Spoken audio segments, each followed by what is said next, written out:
आपको सीधा लेकर चलते हैं। बीजेपी की प्रेस कॉन्फ्रेंस इस वक्त चल रही है, क्या हो रहा है सुनाते हैं आपको। वरिष्ठ नेता पूर्व केंद्रीय मंत्री प्रखर वक्ता माननीय रविशंकर प्रसाद जी हैं, आपको संबोधित करेंगे। उनके ठीक बगल में भारतीय जनता पार्टी के माननीय राष्ट्रीय प्रवक्ता और पूर्वोत्तर के प्रभारी डॉक्टर संबित पात्रा जी हैं। भ्रष्टाचार में डूबी आकंठ एक पार्टी जिसने आज बेबसी का प्रदर्शन किया है, उसके संदर्भ में माननीय रविशंकर प्रसाद जी आपको संबोधित करेंगे।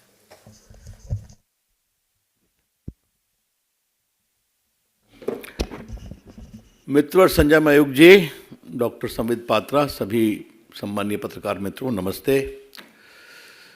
अभी कांग्रेस पार्टी के दफ्तर से बहुत ज्ञान मिला है और राहुल गांधी ने तो ऐसा ज्ञान दिया है कि देश को भी काफ़ी समय लगा समझने में। तो ऐसा लगा कि बोलना जरूरी है। हमारे सम्मानीय राष्ट्रीय अध्यक्ष ने भी एक ट्वीट किया है, आपको पता ही है, देखा होगा आपने। अगर राहुल गांधी, सोनिया जी और खरगे जी के सामूहिक प्रेस को एक शब्द में कहा जाए तो हार की हताशा में बहाना ढूंढा गया है।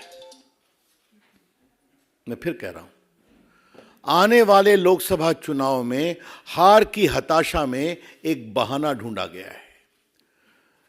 इन utter desperation of imminent defeat, the Congress party at the highest level sought to create an alibi today.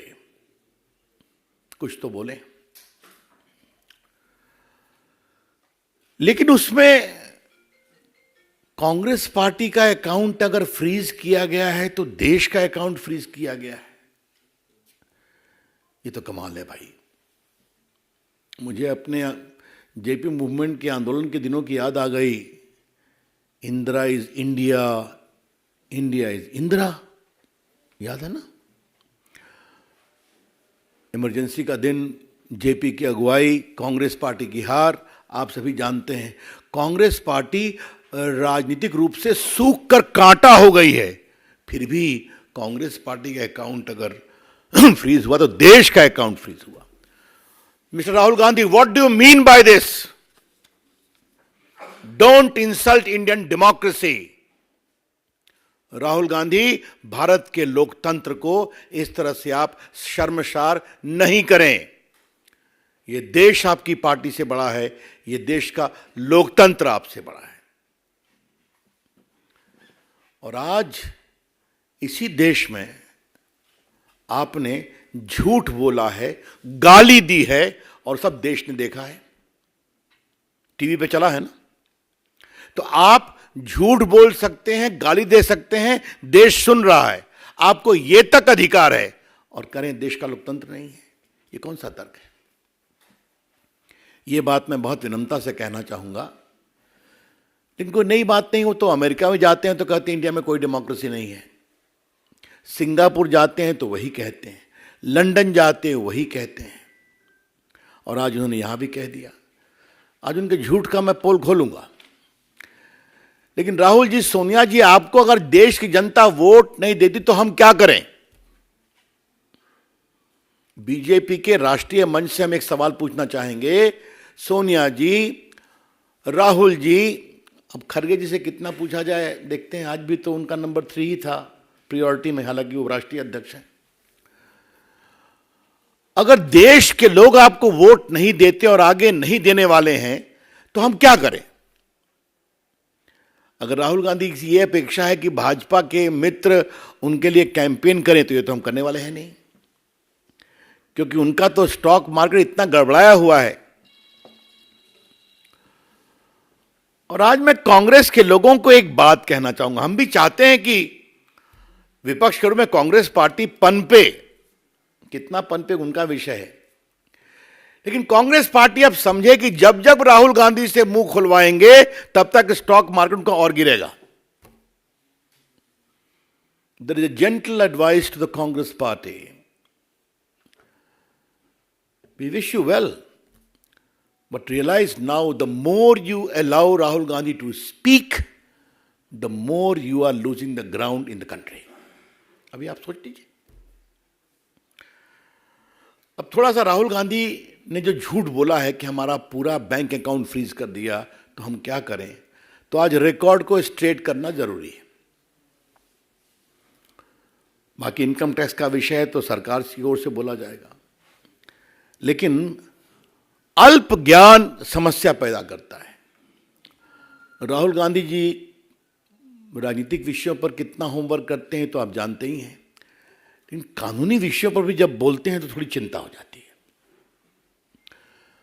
Income tax act का एक सेक्शन 13A है जिसमें सही है कि पार्टियों पर इनकम टैक्स नहीं लगता, लेकिन पार्टी को अपना रिटर्न हर साल फाइल करना पड़ता है, जिसमें बताना पड़ता है कि 20,000 तक कितने हमारे डोनर्स हैं, 20,000 से ऊपर कितने डोनर्स हैं.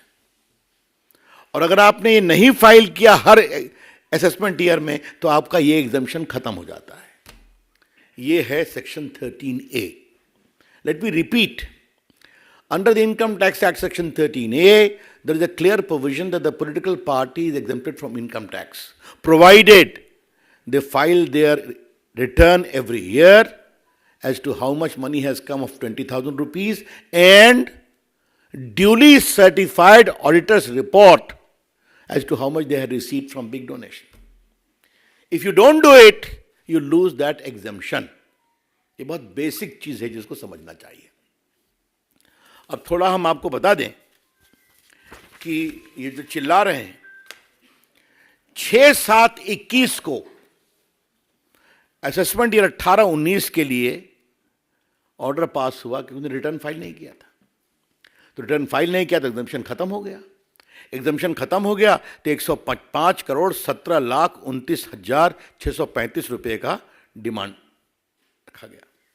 और मैं आपको बता दूं, इनकम टैक्स एक्ट में धारा 220, धारा 221 में इस बात का पूरा प्रावधान है.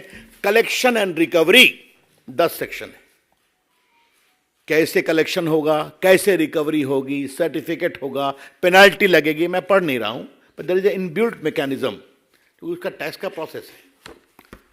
आईटीओ ने नहीं किया तो आप अपील में जाएंगे, अपील ने नहीं किया तो आप कमिश्नर के यहाँ जाएंगे, कमिश्नर ने नहीं किया तो आप ट्राइब्यूनल में जाएंगे, ट्राइब्यूनल नहीं किया आप हाई कोर्ट जाएंगे, सुप्रीम कोर्ट जाएंगे. इससे ना संजय मयूख को मतलब है, डॉक्टर पात्रा को मतलब है, ना मुझे मतलब है, ना भाजपा को मतलब है. This is a routine tax process. और राहुल गांधी ने सफेद झूठ क्यों बोला है, यह आज देश को भाजपा के राष्ट्रीय मंच से जाना जरूरी है.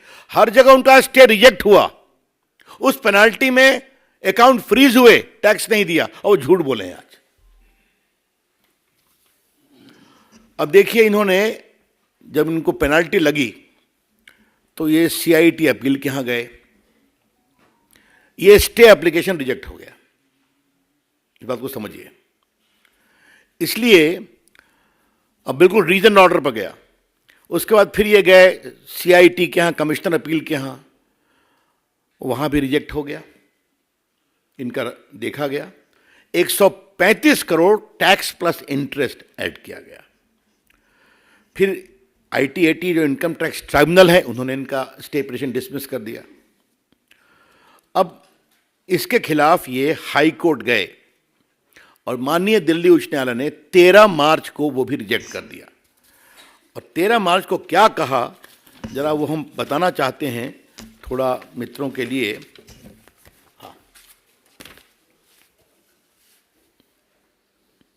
Court remark that it was badly handled matter and somebody from the Congress office went to sleep right from 2021. Merely because someone chose to wake up and put you on notice in February will not change those facts. फिर court ने बाकी किया, इनका लंबा order है, इसको reject कर दिया. अब ये सुप्रीम कोर्ट गए हैं. सुप्रीम कोर्ट में 1 अप्रैल को सुनवाई है. राहुल गांधी जी, आज आपने अपनी प्रेस में इसको क्यों छुपाया? आपकी पार्टी अपील में गई, आपकी पार्टी आईटीएटी में गई, आपकी पार्टी हाई कोर्ट में गई, आपकी पार्टी सुप्रीम कोर्ट गई है। आपने क्यों छुपाया? और जैसा हमने बताया, इनकम टैक्स में इस बात का प्रावधान है कि अगर आपके पास ड्यू है, आप ड्यू नहीं देंगे तो रिकवरी में आपका बैंक अकाउंट फ्रीज हो सकता है। और जहां तक मेरे को स्मरण आता है कि लियन 135 करोड़ का इनके बैंक अकाउंट पर कोर्ट ने डाला था कि आप 135 करोड़ मत छूइए, बाकी ऑपरेट करिए। देखिए समस्या क्या है, कांग्रेस पार्टी हिसाब किताब रखना भूल गई है। कोई दिक्कत नहीं है उसमें। जो हमारे वरिष्ठ पत्रकार बैठे हैं उनको याद होगा, कांग्रेस के एक अध्यक्ष होते थे, न खाता न बही, जो डॉट डॉट कहे वो सही। याद होगा लोगों को। मैं नाम नहीं ले रहा हूं, मैं नाम नहीं लिया। तो ये हो गया। अब मैं आपसे कहना चाहता हूं कि ये उनका 94-95 में 53 करोड़ लगा था, और उसके बाद बाकी भी इनका 14-15 से 20-21 मैंने बता दिया। और ये सारी बातें जो चल रही हैं, इलेक्टोरल बॉन्ड्स पर भी कहा है, बाकी कहा है, मेरे डॉक्टर पत्रा उस पर बोलेंगे, क्योंकि बहुत धन्यवाद। हाँ, बस 2 मिनट और। Don't become impatient like Rahul Gandhi. Of course not sir. Cool.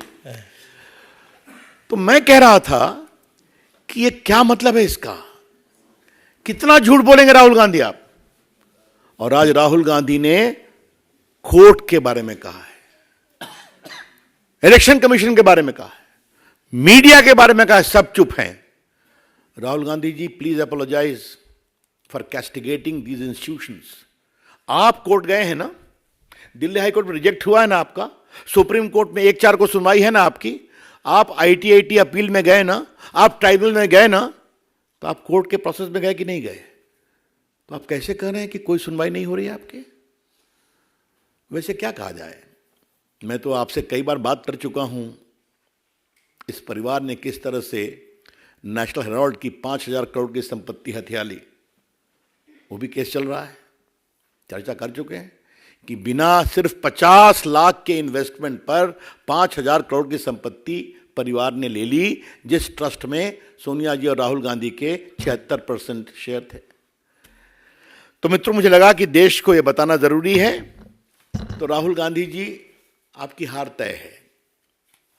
Sonia जी, आपकी हार तय है। देश मोदी जी के साथ आगे बढ़ना चाहता है, लेकिन आज आपने दुनिया में भारत के लोकतंत्र को बदनाम किया है।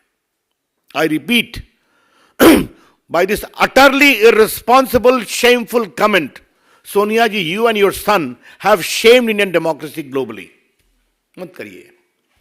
हमें भारत के लोकतंत्र पर गर्व है, हमें भारत की मीडिया पर गर्व है, हमें भारत के न्यायपालिका पर गर्व है। अभी तो देखा इलेक्टोरल बॉन्ड में फैसला हुआ कि नहीं हुआ? हुआ, बाकी होता है। यही तो देश है। तो मुझे लगा कि ये फैक्ट सामने रखें, और राहुल गांधी के एनजीओ मित्रों से आग्रह है, उनको जब प्रेस के सामने आप खड़ा कर देते हैं तो थोड़ा तो होमवर्क करा दिया कीजिए। क्यों उनकी जगहसाई कराते हैं?